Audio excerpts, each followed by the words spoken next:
Друзі, всім привіт! Рада вас вітати на своєму каналі. З вами Олена. І сьогодні я хочу вам показати, що я беру з собою в подорож своєї мрії в Патагонію.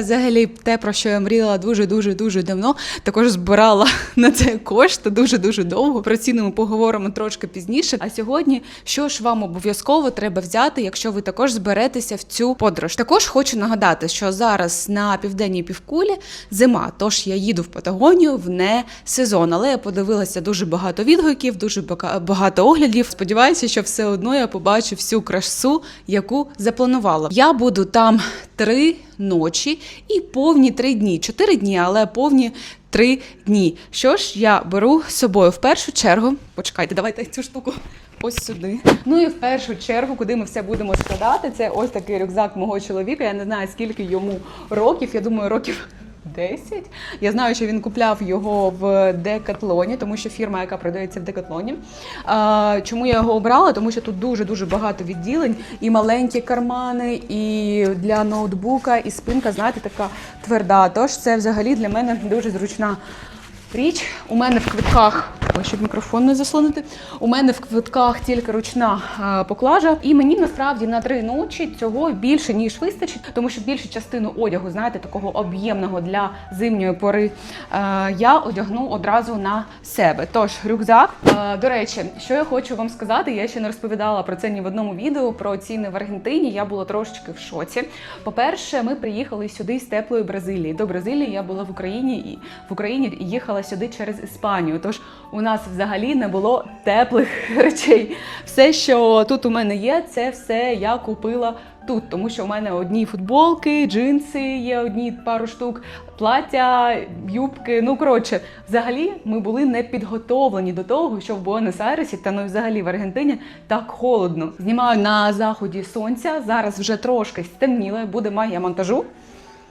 Це до чого я все казала, що я просто в шоці з цін в Аргентині. Я, звичайно, що пішла по торгівельним центрам подивитися, купити собі одяг для Патагонії спеціально, штанці, куртку, чоботи якісь. Навіть банальна Zara, тут у них, якщо порівнювати з Європою, ну десь X3 точно є. Я вже не кажу про якісь професійні бренди по типу Columbia або ще яких професійних брендів, які виготовляють спортивний одяг спеціально для ось таких походів, куди я збираюся. І насправді просто витрачати $400 на куртку, яку я одягну всього-навсього 3 дні, ну, чесно, мені не хотілося. Тому що після Аргентини ми будемо їхати в країни, де знову ж таки тепло. До України відправити ці речі я також не зможу. Це дуже дорого насправді. Тож я поїхала на базар. І на базарі я купила і чоботи, я і купила і штани. І куртку я взяла у чоловіка також. У нього просто була класна тепла куртка з собою. Тож зараз вам покажу. Давайте почнемо також з чоботів. Дуже важливо брати чоботи з такою подошвою, щоб вам було не слизько. Ось такі вони. Я їх купляла на базарі, знову ж таки скажу. По ціні вони мені вийшли $35. Але все ж таки це найдешевше взагалі все, що можна було знайти взагалі в Аргентині. Просто дешевше немає. Але якість, ну, насправді непогана вона. Трошки вони брудні, вибачте, я просто ходила, тут дощ був. Вирішила спробувати, тому що дуже важливо, коли ви збираєтесь в похід або в якусь поїздку, де ви будете багато ходити, вам обов'язково треба походити в цих чоботях, щоб ви потім не натерли собі ноги. Це такий дуже важливий момент, і обов'язково з собою брати лейкопластирі. Тож чоботи відкладаємо. Ну і наступна річ, яку я купила також на аргентинському Буенос-Айреському базарі, це ось такі штанці. Подивіться, яка краса. Колір молочний, чи як його називають, беж. Насправді вони дійсно непогані. Тут усередині ось така підкладочка. Також була етикетка, що вони не пропускають воду, не пропускають вітер. Вони також на мене трошки великуваті, але я планую під низ вдягати термобілизну. Тож думаю, що мені, знаєте, головне комфорт. Коштували ці штанці 50 тисяч аргентинських песо. Це приблизно, я думаю, 40 євро. Ми зараз говоримо про економ-варіант, тому що я їду тільки на 3 дні. Звичайно, якщо ви плануєте експедицію або у вас більш серйозні плани, там ви йдете в серйозний похід, не робіть як я. Це ні в коєму разі не рекомендація, тому що ви повинні підбирати одяг, залежачи від вашої програми, обов'язково. До речі, з приводу секонд-хендів тут в Буенос-Айресі. Знаєте, у нас в Україні, в Харкові є дуже класні магазини спортивного одягу. Стоки або секонд-хенди. І там, правда, можна знайти непогані речі за класною ціною. Не знаю, як ви відноситесь до секонд-хендів, але я нормально до цього ставлюсь. І іноді, коли ось така от ситуація, як у мене, що мені на 3 дні всього-навсього потрібен одяг теплий, я вважаю, що це просто могла би бути якась паличка-виручалочка. Я сходила в секонд-хенди Буенос-Айресу. Що я вам хочу сказати? Ціни дорожчі, ніж на ринках. Звичайно, трошки дешевше, ніж в торгівельному центрі, але ось такі самі штани, ось такі, чорні вони були. Також 50 тисяч песо. Так це ж нові, а то секонд-хенд, я вибачаюсь. Ну камон, а куртку взагалі мені хотіли впарити за 150. Ну що, давайте продовжувати. І далі у нас іде, давайте з куртки підемо, так? Це класна зимова куртка, вона дуже легенька, я її взяла в оренду у чоловіка на ці 4 дні. Вона легка, але вона дуже і дуже тепла, тому що тут справжній пух. До речі, що це таке? Це, звичайно, Zara. Купляли ми це в Бразилії, тому що коли їхали сюди, в Буенос-Айрес, чоловіка взагалі не було ніяких теплих речей. Тож, ось така куртка, нічого незвичайного. Такий у мене буде стиль. Зараз я вам покажу. На хлопчика трошки схоже, так? Головне комфортно, головне, щоб було мені тепло. На все інше, звичайно, що ми звертаємо увагу, але по можливості. Я беру декілька футболок. Тут у мене скільки їх? 3 футболки. Я думаю, може ще візьму 4-ту. 1, 2, 3. Звичайні футболки, катон. До речі, дивіться, яка у мене футболка є. Треба її попрасувати. Єдине, що... Харків'яни, ви дивитесь мене? Хтось з Харкова дивиться? Якщо дивиться, напишіть мені, будь ласка, в коментарях. Так, і звичайно, що у мене є такі штанці, легенси, як термобілизна. Вони тепленькі трошечки, не знаю, видно вам, не видно. Знаєте, я буду вдягатися за принципом капусти. Це мені тато так завжди казав, що краще одягти декілька слоїв одягу, насправді, коли холодно, тому що між слоями одягу є повітряна прослойка, і повітря дуже класний термопровідник. Тож через це воно дуже швидко нагрівається і вам тепло. Тож, я думаю, знаєте, комбінувати. Одягну термофутболку, одягну ось такий гольфік, одягну худі. Єдине, яке у мене також тут є. Так, одягну худі, куртку, і якщо мені буде холодно, я піддягну ще одну футболку. І я думаю, що мені буде окей. Насправді, я подивилася погоду, я лечу в місто, яке називається Ель-Калафате, там зараз 6 градусів. Але по відгукам, що кажуть люди, що там немає вітру, там такий специфічний мікроклімат, тому що це місто, воно навколо знаходяться гори, тож там не вітряно. Я сподіваюся, що там не буде відчуватися оцей мороз, оцей холод. Ну що, поїхали далі. Обов'язково, що мені сказав мій гід, тому що я вже забронювала екскурсії. Я взяла екскурсії на 2 повних дня. Перша екскурсія – це буде похід на льодовик, уявляєте? А друга екскурсія – це буде круїз на цілий день, також по льодовикам. І що мені сказали? Мені прислали ось такий PDF-файл з рекомендаціями, що потрібно з собою мати. Обов'язково мені сказали брати рукавички, шапку. Як вам? Краса? Так, і ось такий шарфик я також візьму. Знаєте, якщо мені буде прям, не знаю, чутно, мене зараз мікрофон закрию, якщо мені буде прям взагалі дуже холодно, я отак закутаюсь і все. І що, з одягом ми майже закінчили. Тут в мене нижня білизна, також піжамка і все. Я буду в готелі, там буде рушник, тобто більше я такого нічого з собою брати не буду. Сподіваюся, нічого не забуду. А якщо щось забуду, там є магазини, там є супермаркети, якщо що, піду, да і куплю. І давайте переходити до техніки чи до догляду. Вибираємо, що ми будемо зараз дивитися. Давайте техніку, да, що я беру з собою з техніки. Це ноутбук. Ось такий, він не дуже важкий, це MacBook Pro. Він класно влазить сюди в цей рюкзачок. Не можу подорожувати без ноутбука, тому що і знімаю відео, і монтую, і працюю, хоч і ця поїздка випадає на вихідні дні, є все одно справи, які вимагають ноутбука. Але також беру з собою свою GoPro.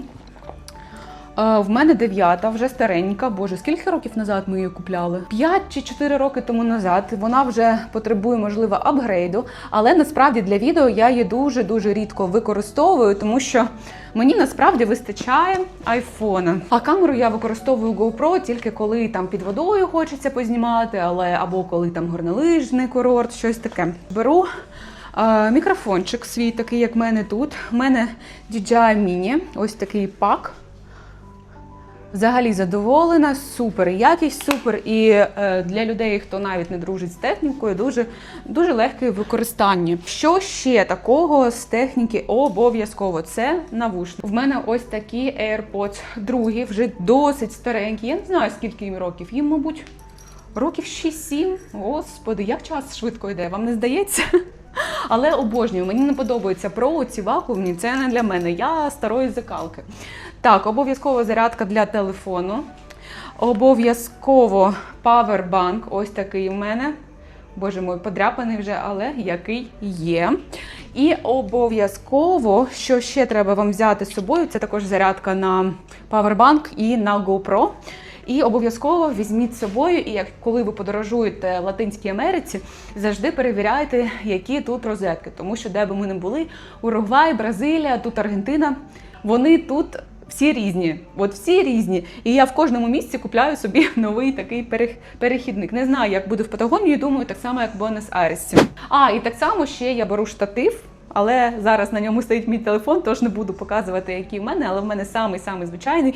І що, техніка вже закінчилася, давайте переходити до догляду за обличчям і за тілом. Обов'язково в кожну подорож я беру ось такі антибактеріальні серветки. Вони можуть бути великі або маленькі, це як кому зручно. У мене зараз саме такі, ой, господи. Ну і косметичка моя на декілька днів. Давайте почнемо з самого головного, що мені декілька разів написав мій гід і також готель. Також у приватні повідомлення декілька разів мені нагадав. Сказали: Олена, візьміть, будь ласка, з собою сонцезахисний крем. У мене ось такий. Я думаю, що це пов'язано з тим, що на льодовику дуже багато світла відображається від льоду, і через це можна дуже швидко згоріти. Тож не забувайте, дуже класна річ взагалі, навіть якщо ви нікуди не подорожуєте, а просто гуляєте десь у себе вдома, не забувайте використовувати SPF. Потім по догляду у мене от така умивалка вже закінчується, Round Lab. Звичайна, нейтральна, я її задоволена. Потім так само мені написали взяти зволожуючий крем. У мене ось такий, це що, Skin and Lab. Дуже класно відновлює бар'єр шкіри, до речі, і не комедогенний. Потім, що ще, давайте підемо по... я не знаю, я не буду вам показувати декоративну косметику, у мене тут просто бібі, там рум'янка. Туш є, ще обов'язково зволожуючий бальзам якийсь. У мене ось такий. Обов'язково, щоб зволожувати губи, тому що якщо вітер, якщо холод, якщо сонце, ультрафіолетові промені, бальзам зволожуючий для губ обов'язково. Якщо він ще буде з SPF, взагалі супер. Ось такий у мене пробничок просто за доглядом для тіла, не знаю, з якогось готелю. Це Body Lotion. Олійка для волосся. Ви знаєте, у мене тут під час подорожей чомусь дуже-дуже сильно почало плутатися волосся. Це пов'язано, догляд я не міняла. Можливо, це пов'язано з водою, можливо, те, що тут більш прохолодно, можливо, це наслідки моєї зимовки в Таїланді, тому що дуже волосся пересохло там. Так, що тут в мене ще? Рум'яна не показую, туш також. До речі, коли в мене там немає висипання, або лице не потребує спеціального догляду, я беру завжди ось такі пробнички. Я не знаю, у мене ось такий є. Коли ти купляєш щось в магазині, вони завжди тобі дають якісь штучки у додаток. І мені здається, це дуже зручно для подорожей. Ось такі парфуми, також малесенькі. До речі, ви не побачили у мене міцелярну воду, але я її користуюся кожного дня, коли я використовую SPF або BB-крем, обов'язково. Я собі купила ось такі серветочки. І візьму собі 3 штучки ось таких серветочок, ось вони тут. І просто їх буду використовувати, тому що в мене нема куди перелити маленьку пляшечку свою міцелярну водичку. Так, ну і що, тут ще за доглядом за зубами, зубна щітка, паста, зубна нитка, ось таку обожнюю, чорну, особливо чорну. І, до речі, хто не знає, є ось така паста, Мі Паст. Це мені порекомендував мій стоматолог. Це для відновлення емалі, якщо у вас чутливість, якщо у вас зуби схильні до карієсу, якщо у вас проблеми, знаєте, буває, є у людей проблеми зі шлунком і у них змінюється pH ротової порожнини. Ось ця паста, вона і містить якісь там речовини, якщо чесно, прочитайте, загугліть. Не хочу зараз обманювати вас тут. Ось воно робить з зубами і відновлює натуральний pH, вбиває бактерії. Класна, дуже класна штука. Я її беру з собою, її треба користуватися 2 тижні, 1 раз на півроку. Тобто, знаєте, такий курс робити. Ну і все, декоративну косметику я вам показувати не буду. До речі, дивіться, що в мене тут є. Ще ось такий дезодорант з Таїланду. І ще, дивіться, така у мене є штучка. Я, до речі, зупиняюся не прям таки в готелі, я зупиняюся в хостелі, але в хостелі, де є окрема кімната, і в мене буде окрема ванна кімната, звичайно. Що. Чому я обрала саме такий варіант? Тому що по локації мені хочеться бути прямо у центрі, тому що я їду одна, як ви знаєте, і для мене дуже важливо бути у безпеці. Тож, це дуже класна локація, по ціні мені підходив саме цей варіант, тому що в цій локації саме готелі, вони починаються від 150, від $200, а це, ну так, трошечки забагато для мене. Тим паче, мені окей, я дуже люблю хостели, я дуже люблю хостелну цю всю атмосферу, там всі такі дуже френдлі. І чому я беру цю наліпку? Там дуже часто є стенди, знаєте, з різних країн люди залишають наліпки. Я хочу залишити з України. Так, ну що, я думаю, догляду я все показала. Єдине, що залишилося, це розчіска, Tangle Teezer, взагалі One Love. Що ще обов'язково я беру, як кожна українська жінка, та думаю, що кожна жінка взагалі в нашому світі, це, звичайно, що аптечка. Я не буду зараз вам показувати назви препаратів, але скажу тільки те, що я беру завжди антигістамінні препарати, я беру знеболюючий препарат, я беру краплі в ніс, тому що це може просто зіпсувати вашу подорож. Що в мене тут ще? Лейкопластирі, мої вітаміни, ношпа і смекта. На всякий випадок, знаєте? Хто знає, що може статися. Якщо вам цікаво, я все ж таки, як ви знаєте, коли починала цей канал, я взагалі хотіла розвивати його як нутриціолог, але трошки все пішло в напрямок тревел, але я ні в коєму разі не закинула свою практику як нутриціолог, тож, якщо у вас є якісь питання, можете звертатися за консультацією. У мене 15-хвилинна консультація безкоштовна, можете просто написати в коментарях, хочу консультацію, або залишу посилання на мій інстаграм, також пишіть, не соромтеся. У мене насправді таке неоднозначне ставлення до вітамінів і БАДів, тому що зараз, як ви знаєте, дуже багато лікарів, нутриціологів, спеціалістів їх виписують просто всім, не розбираючись в аналізах. Я трохи противник цього, звичайно, якщо є дефіцити, це необхідність, але не для всіх і не для кожного. З аптечкою розібралися, у нас залишилися документи, це окуляри. Також сказали взяти на льодовик окуляри. Я не знаю, мабуть, що сонце буде дуже сильно відображатися від світлого білого льоду, снігу, тож сказали обов'язково. Я тут поклала 2, але думаю, що візьму тільки одні. А ну скажіть мені, в яких мені краще. Ось ці, а ну як? Або ось ці. А ну як вам? В яких краще? Напишіть, 1 чи 2. Ну і по документам. Звичайно, що це паспорт. Тут ще в мене гроші, майже забули про гроші. Обов'язково в Аргентині треба мати готівку, треба мати нал. Без цього вам буде дуже дорого, набагато дорожче. Але про систему аргентинську, як тут міняти гроші і взагалі як їх виводити, можемо поговорити також в іншому відео. І звичайно, що у мене ось такий є card holder. Тут в мене мої банківські карти і також є мої права. Я думала про те, щоб взяти машину там собі в Патагонії в Ель-Калафате, тому що виходить, що трансфери коштують дорожче, ніж взяти на один день машину. Тобто на кожну екскурсію ми платимо ціну за екскурсію і додатково там приблизно $40 за трансфер. А машина на день коштує десь $25, $30. Звичайно, що там ще треба буде заправитися і за страхування заплатити, але якщо ви не одна людина, а ви там з сім'єю їдете, там, якщо у вас 2 і більше, то мені здається, це дуже і дуже класний варіант. Ну що, на цьому все. Сподіваюся, вам було цікаво. Я дуже-дуже чекаю цю подорож. Зараз вже буду збирати цей свій рюкзачок. І вже о 3-й годині ночі буду видвигатися в аеропорт. Я спробую знімати вам багато і показати вам усю красу. Думаю, що буде десь 2 або 3 відео з серії про Патагонію, тож залишайтеся зі мною на каналі. І я буду дуже вдячна, якщо ви підтримаєте мене коментарем або лайком. Ну і звичайно, що мені хочеться вам нагадати, що в першу чергу, коли ви збираєтесь в подорож, обов'язково думайте про свій комфорт, щоб вам було комфортно, зручно, головне тепло, щоб у вас був захист від сонця, захист від вітру, від холоду, від дощу. До речі, треба буде ще мені взяти дощовик. Ну і ніколи не соромтеся спитати пораду у людей, хто там живе. Я, наприклад, в цей раз написала в хостел, де я буду зупинятися, на ресепшн. Вони при бронюванні дали мені WhatsApp-контакт, і ви уявляєте, вони мені відправили цілий гайд про Патагонію, де зупинитися, де поїсти, які екскурсії бронювати, де краще бронювати, де не бронювати, якщо ви приїжджаєте на тиждень, що робити, якщо ви приїжджаєте на 3 дні, що робити, якщо ви приїжджаєте на 1 день, що must have побачити. Тобто не соромтеся запитувати.